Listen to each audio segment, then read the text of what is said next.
Hi, everyone, and welcome back to another episode of Mindful Marathon Conversations. I'm your host, Dr. Michelle Quirk. I'm a pediatrician and a run coach and the founder of Mindful Marathon, where I help make running easy and fun for busy professionals. And today I have with me my dear friend, Dr. Heather Machin. She is the mother of minions, wife, pediatrician, physician, and patient advocate who strongly believes in embracing the bad along with the good in life and is attempting to balance anxiety with reframing and knowing when to cut the losses. And my friends, at the time of our recording, she has been on a run streak for over a year. So please join me in welcoming Dr. Heather to the show. I have a lot of questions, but I think just tell us first, what is a run streak? So for my people who have not heard of this, we'll start there.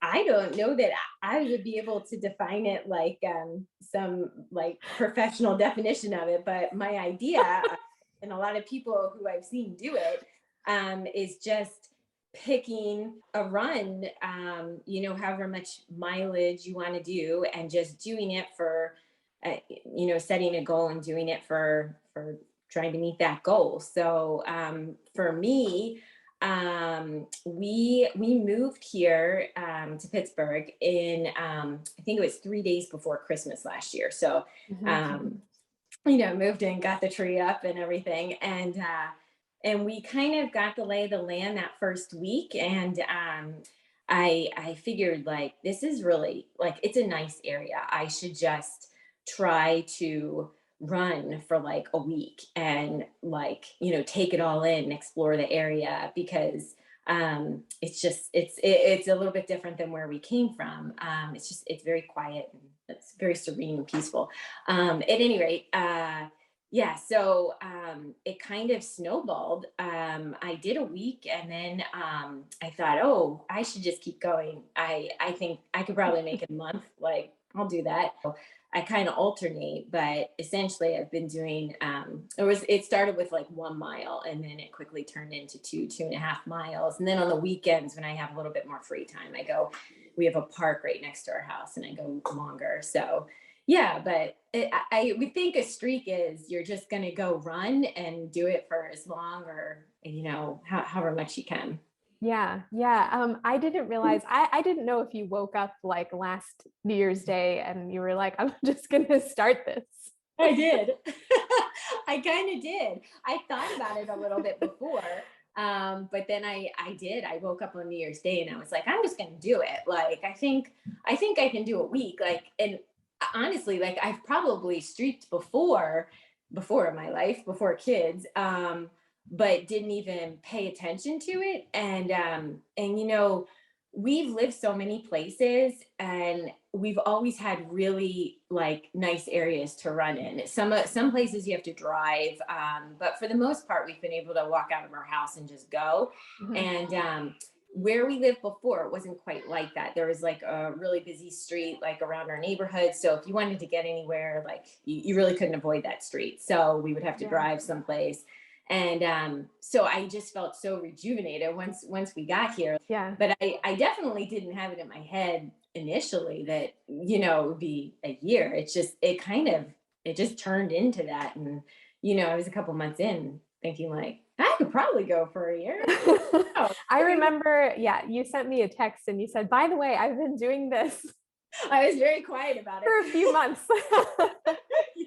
Yeah, I didn't want to, like, it was supposed to be a no pressure thing, just kind of getting to know the area, and just taking it all in. And then I didn't want to make it something, because not just because, like, oh, then it would be like disappointing or awkward, like I told people I went on a streak and then I didn't finish. But I think my intention was to not make it a big deal, kind of turn it into a habit Mhm. where it really isn't a big deal. Like, you brush your teeth every day. You should be able to just put your shoes on and run down the street, like, do the loop, and it shouldn't be a big deal. So I kind of kept it quiet. It really just was an idea, and then it ended up snowballing. Yeah. Now, what's the so what's like the shortest amount of time you went? Like, did you go out and like, if you did 5 minutes, like that was fine or? Yeah, no. I kept thinking in my head, like, these elite runners, they're running like 5 minute miles. I should be able to go out there and run for 5 minutes. And I mean, I obviously have been running for a while, and like, 5 minutes is not that big of a deal, but that's what it was supposed to be, right? Like, it's supposed to not be a big deal, just consistent. Yeah. So, like I said, when it started, I wasn't even going 2 miles because I was just trying to get a feel for around the area. So I know it was longer than a mile. And so I was out there for like, 7, 10 minutes, like Okay. something Yeah. there. And then once I started going on that loop, I'd be out there for like 15, 20 minutes. And then I gradually increased so that I'm out there roughly between 20 and 30 minutes. Okay. Time permitting. If Yeah. I get out of work and I have to go pick the kids up, then it's like I'm running real fast. And then there are other days where I take the dog and it like, we're jogging along kind of thing. But yeah, like I'm out. I get my shoes on and I'm out. I mean, I assume I know the answer, but I need to ask, but were there days when you doubted that you were going to be able to fit it in, and what did you do? Yes, yeah. So it's really weird. I figured it would have come up sooner, but it wasn't really till September of Wow. this year that I really started to lose it. And I thought, oh my gosh, I'm actually kind of close, and I don't know if I finish it. But I think it was the change in our routine. Like, we had the summer, and then we all of a sudden we were back in school, and it's at two different schools and different times, and my job changed a little bit, so my schedule was a little wonky, and I'm not one of those women who can wake up at. I mean, my kids wake up in the 5 o'clock hour, so I'm not waking up at 4 a.m. to go for a run. Like, I'm not doing that. I'll set the alarm, but I'm not getting out of bed. So the early morning thing, I mean, I knew I was not lying to myself. I wasn't going to do that. But Yeah. the nighttime runs, I've definitely done a few of those at like, after I finish work and the kids are in bed, then I'll go out at like 10 o'clock, which isn't awesome, but I get it in, Yeah. it's there, I get it in.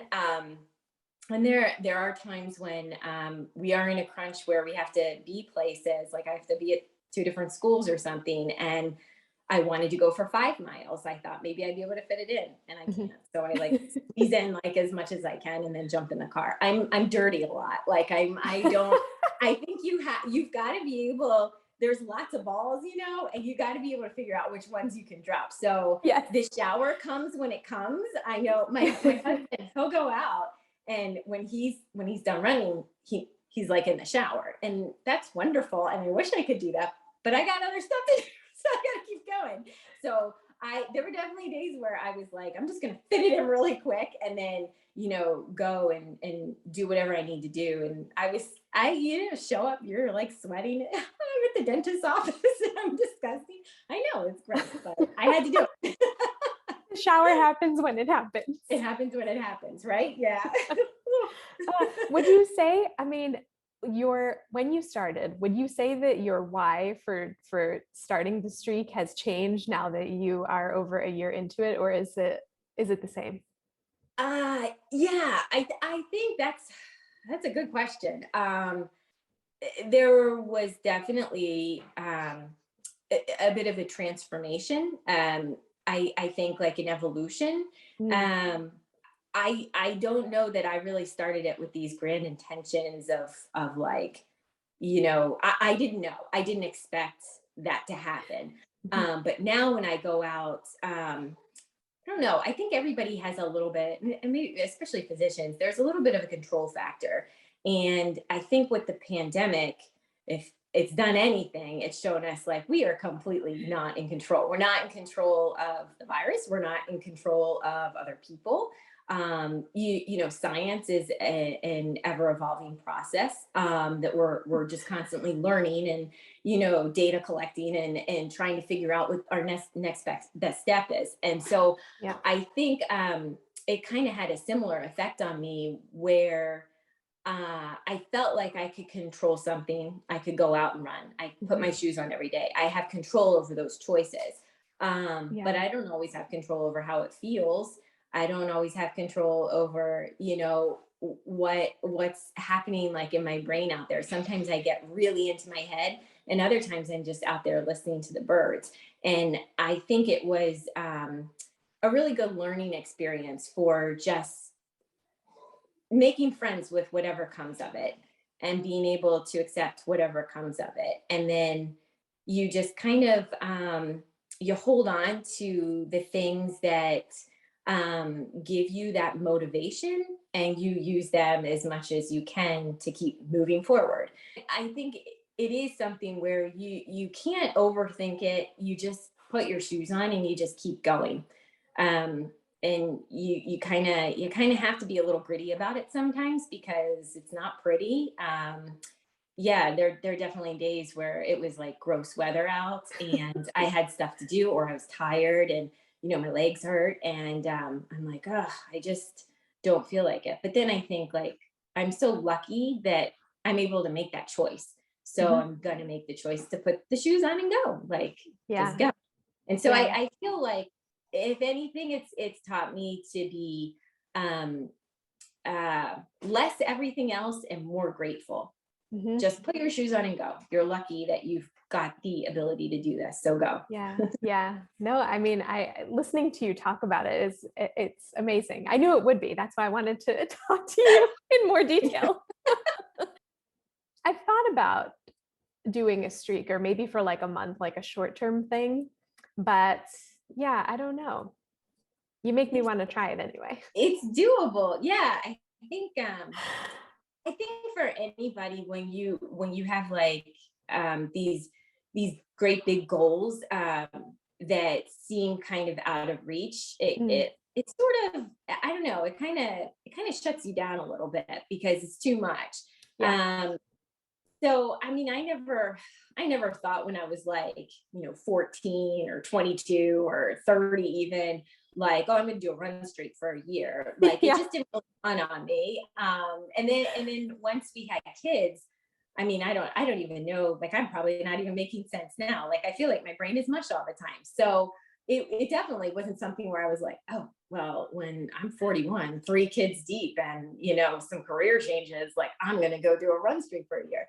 But Yeah. I think it was one of those things where you just wake up one morning and you think, oh, I'm going to do this for a week. I think I can do it. Yeah, Mhm. I can do it. And you start doing it, and then you do it. And Yeah. then you're like, I think I can keep going. And so I feel like if you have that sort of like inchworm mindset, Yep. it's consistency of it, right? It's not, like I said, I'm not going far. I think my longest run was 10 miles. And I've done a handful of those, but nothing like I'm not training for a marathon or something. Like, I'm not going on like the Yeah. 20-mile Saturday runs. And part of that is because I just don't have the like, I have the time if I really make the time, but The there bandwidth. there are other things that I've got to do that I know I've got this time for myself. I'm doing Yeah. this, and then I have to end it because I have other things. And maybe later in life I can shift that around. Yeah. Um, so those 10-mile runs, they're sacred, but at the same time I know, well, I'm gonna go for 3 miles tomorrow. So we're Yeah. gonna put that aside, goals for the future. I really wanted to run a marathon for my 40th. But the world had other ideas. Uh, So you just keep that goal right there. Okay. keep the goal. Yeah, I have it in my pocket, someday. But I Yeah. do think that this is a very doable thing for like pretty much anybody. It's just, what do you want the goal to be, and are you gonna shift the goalpost on yourself? I Mhm. don't really believe in shifting goalposts, like, the way we talk about it in our jobs necessarily. Yeah. But in life, I think that it's good to keep kind of, that's great. Move it a little bit further out now. Like, see what else you can do. Yeah. Yeah. No hard feelings if you don't, like, it's successful if you just put your shoes on and you go. I love your advice. I mean, a lot of this is really, I mean, it translates to becoming a runner really in itself, because this is the advice that, doing small amounts frequently to be able to establish consistency, it's all the same. And I think it builds your momentum. Uh, and I imagine like some of the people you may work with, if they've not run before, it can be extremely daunting. Yeah. So I think one of the like things to hang on to is that you can do it. Just do a little bit, see how you feel, then come back tomorrow. Yeah. Do a little bit more. You don't, yeah. I mean, I've had people good. tell me like that they want to run or they have the goal of running a marathon, but they're starting like from the couch and it seems so far away, but time really flies. Like if you do establish that consistency, like a year goes by really fast. So, you know, it's too much to think of that goal right in that moment from the couch. But yeah. I mean, I know that's what it was for me too. I mean, that goal sort of materialized like over time. I didn't just wake up one day and I was like, I'm going to sign up for a marathon. but for some people it does. And that's okay too. But yeah, I think your advice is it's very good. And it's great for beginners and advanced runners alike. So thank you. Well, thank you so much, Dr. Heather, for joining us and sharing your inspiring story about this run streak. And we wish you the best going into 2022. Thank you. You're welcome. Thank you so much for joining us for this episode. If you liked it, please subscribe and share it with a friend. And if you are a newer runner or a runner who hasn't run in a while and you're looking to get back into the sport, you can find out how to work with me over on my website, which is mindful-marathon.com. See you on the next episode.